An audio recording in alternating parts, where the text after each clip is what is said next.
오늘 명령은 하나님께서 사울에게 아말렉을 진멸하라라는 명령을 내리죠.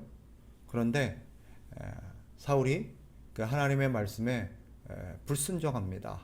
그럼으로써 사울이 하나님 앞에 또 심판을 받게 되는 그런 중요한 계기가 된 사건이 오늘 본문이지요. 결과적으로 오늘 본문은 오늘 우리 시대 교회와 신자들에게 시사하는 바가 아주 큽니다. 이스라엘은 교회가 무엇인지, 교회가 어떤 원리로, 어떤 체계로 유지가 되어지고 또 다스려지는지를 잘 보여주는 모델이라 할 수 있습니다. 본문의 이스라엘의 왕인 사울의 역할, 이스라엘의 왕의 역할은 자신의 명령을 백성들에게 내리는 게 아니죠. 자기가 원하는 명령을 내리는 게 아니라 하나님의 명령을 그대로 전달해서 백성들이 시행하도록 하는 것이 왕의 역할입니다. 만일 왕이 이에 불순종하게 되면 자신뿐만 아니라 이스라엘 백성 모두가 불순종하게 되는 결과를 초래합니다. 그래서 왕은 하나님의 뜻을 거슬러서 개인적인 명령을 내릴 수가 없는 것입니다. 왜 그런가? 오늘 본문에서도 분명히 말하죠. 1절을 다시 보세요. 사무엘이 왕의 명령을 전달하면서 왕 사울에게 이렇게 당부합니다. 1절 다시 보세요. 사무엘이 사울에게 이르되 여호와께서 나를 보내어 왕에게 기름을 부어 그의 백성 이스라엘 위에 왕으로 삼으셨은지요. 이제 왕은 여호와의 말씀을 들으소서. 자, 왜 사울이 하나님의 말씀에 순종해야 되는지가 나오죠. 사울을 왕으로 기름 부어 세운 분이 하나님이시고 또 사울에게 모든 명령을 내리시는 또 그 권한을 가지신 분이 하나님이시기 때문입니다. 즉 모든 주권은 하나님께로부터 나오죠. 세상 나라는 민주주의라는 이름으로 지금은 운영되고 있습니다. 옛날에 왕정이 있었고 군주제도 있었고 여러 가지 제도가 있었습니다. 그러나 하나님의 나라는 뿐만 아니라 하나님이 다스리는 이 세상은 하나님의 다스림을 받는 모든 사람들은 모든 주권이 하나님께로부터 나온다는 것을 명심해야 합니다. 왕을 세운 분도 하나님이시죠. 교회 역시 마찬가지입니다. 비록 하나님께서 교회 목회자를 지도자로 세우시기도 하고 여러 지도자를 세우기는 하지만 하나님께서는 교회 질서가 어떻게 운영되는지 성경을 통해서 분명히 가르칩니다. 모든 명령은 하나님으로부터 나옵니다. 그리고 누구든지 특별히 교회 세운 지도자는 목회자는 하나님의 명령을 다른 성도들에게 전달하는 역할을 맡았을 뿐입니다. 목회자가 개인적으로 성도들에게 개인의 어떤 지시나 명령을 내릴 수 없습니다. 더군다나 모든 신자는 동등합니다. 누구도 그 위에 있지 않아요. 오직 하나님만이 머리가 되시고 하나님만이 우리의 진정한 왕이시기 때문에 모든 성도들은 하나님의 말씀에 순종해야 될 역할을 또 위치에 있습니다. 그것이 오늘 본문을 통해서 가르쳐지는 바죠. 아마 이렇게 의구심을 갖는 분이 있을 수 있습니다.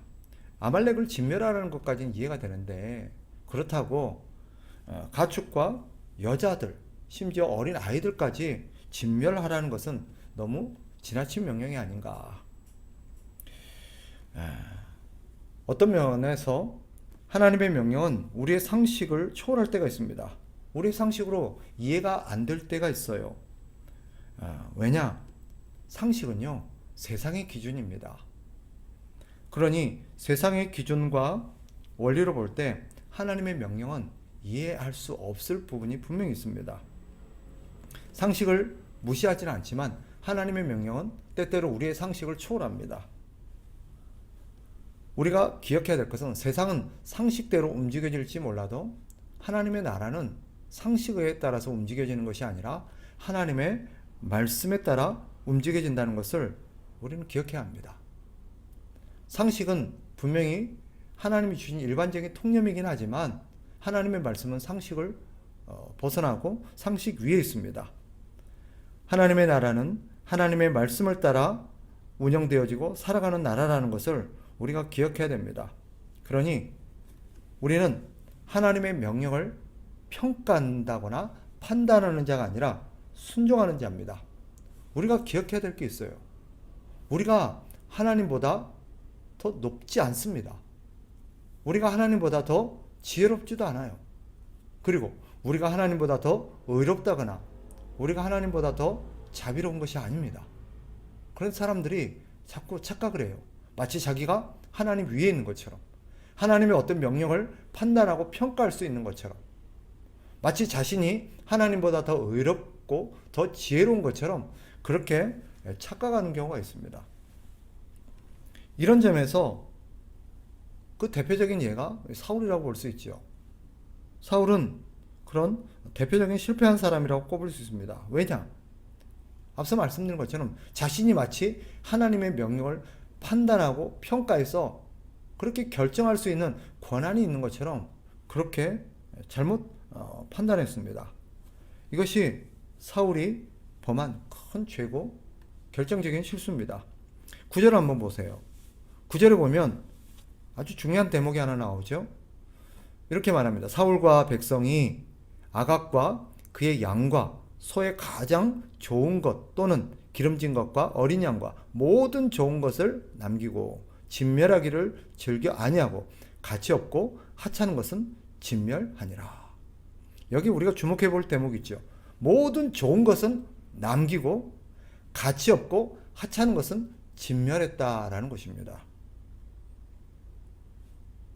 좋고 나쁜 것, 가치 있고 가치 없는 것, 누가 판단합니까? 누구 기준이죠? 순전히 사울의 기준이에요. 사람들의 기준입니다. 하나님이 가치 없다고 판단한 것을 사람이 가치 있다고 판단할 수 없어요. 하나님이 가치 없다고 판단한 것을 사람들이 가치 있다고, 반대로 하나님이 귀하다고 말하는 것을 사람들이 가치 없다, 하찮은 것이다 판단할 수 없습니다. 그것은 교만이요 월권입니다. 그런데 오늘 많은 사람들이 하나님 머리 위에 서서 하나님이 말씀하신 것을 판단합니다. 아, 이건 아니지. 이건 너무 심하지. 이거는 좋은 건데. 이거는 나쁜 건데. 이거는 귀한 거고 이거는 하찮은 건데. 마치 자신이 하나님보다 더 높은 것처럼 하나님의 어떤 명령을 자신이 평가하고 판단할 수 있는 것처럼 그렇게 교만하게 군림하고 교만한 자리에 앉아서 감히 하나님의 말씀을 평가합니다. 우리 스스로 물어봐야 돼요. 우리가 하나님보다 높습니까? 우리가 하나님보다 더 지혜롭습니까? 사울이 왜 하나님 앞에 버림을 받았고 심판을 받았는지 우리는 명심해야 돼요. 우리는 하나님의 말씀에 순종해야 될 사람들이지 하나님의 말씀을 평가할 사람들이 아닙니다. 오늘 본문은 사울이 무엇을 위해서 사는 사람인지를 또 한번 다시 보여주죠. 사울은 무엇을 위해서 살고 무엇을 위해서 일합니까? 그는 하나님의 뜻에 순종하는 것보다 자신의 뜻에 순종했습니다. 그것은 하나님의 뜻을 이루는 것보다 자기 욕심을 채우는 것이 더 중요하다고 판단했기 때문이죠. 그는 자기 욕심을 위해서 일하는 사람입니다. 그가 남긴 것을 보세요. 뭘 남겨요? 살찐 짐승들, 좋은 것들. 이것은 하나님의 기준이 아닙니다. 자기 욕심에 따른 기준이지. 이 사울의 실패는 오늘 우리에게 시사하는 바가 큽니다. 하나님 말씀하셨어요. 한 영혼이 천하보다 귀하다고 판단하셨습니다. 그런데 우리는 어찌 사람이 돈보다 못하다고 평가합니까? 하나님은 순종이 제사보다 낫다고 판단하셨습니다. 그런데 우리는 어찌 제사의 제물이 하나님의 말씀에 순종하는 것보다 더 가치 있는 것처럼 귀하게 여깁니까? 하나님 외에 다른 것을 섬기거나 의지하지 말라고 하셨습니다. 다른 것은 가치가 없다고 하셨어요. 그런데 우리는 하나님보다 사람이나 물질을 더 귀하게 여기고 의지합니다. 사울과 다를 바가 없어요. 잘 생각해 봐요. 우리가 사울처럼 그렇게 교만하게 지금 하나님 말씀을 대하고 있지 않는지. 하나님의 말씀이 이해가 안 될 때도 있어요. 우리 상식으로 납득이 안 될 때가 있어요. 그렇다고 우리가 그것을 우리 임의대로, 우리 속에는 옳은 대로 판단하고 평가하면 안 됩니다. 우리가 분명히 기억해야 될 사실은 뭐예요? 하나님은 우리보다 훨씬 높습니다. 하나님은 우리보다 훨씬 지혜롭습니다. 하나님은 우리보다 더 의로우십니다. 하나님은 우리보다 더 자비로우세요. 근데 마치 자기가 하나님보다 더 나은 것처럼 그렇게 하나님의 말씀을 함부로 판단하려고 하는 것. 이해가 되지 않아도 하나님의 뜻이 더 옳습니다. 우리의 역할은 뭐라고요? 하나님의 뜻을 평가하는 자들이 아니라 순종하는 자들이라는 것을, 이해가 안 될 때도, 오늘 본문처럼 어린아이와 여자와 가축까지도 진멸하라고 하신 하나님의 말씀이 우리의 상식으로는 맞지 않을 수 있습니다. 그러나 하나님의 뜻이 옳습니다. 우리는 이 사실을 기억해야 됩니다. 그렇지 않으면 우리는 사울과 같은 교만하고 월권적인 행위를 할 수 있습니다. 우리가 잘 생각해 보세요. 왜 그러는지. 그것은 우리의 욕심 때문입니다. 우리는 하나님의 뜻에 순종하고 하나님의 뜻을 위해서 일하고 살아가는 사람들입니다. 그것이 우리 그리스도인의 본분이라는 것을 다시 한번 가슴에 새기는 그런 기회가 되기를 축복합니다. 기도하겠습니다.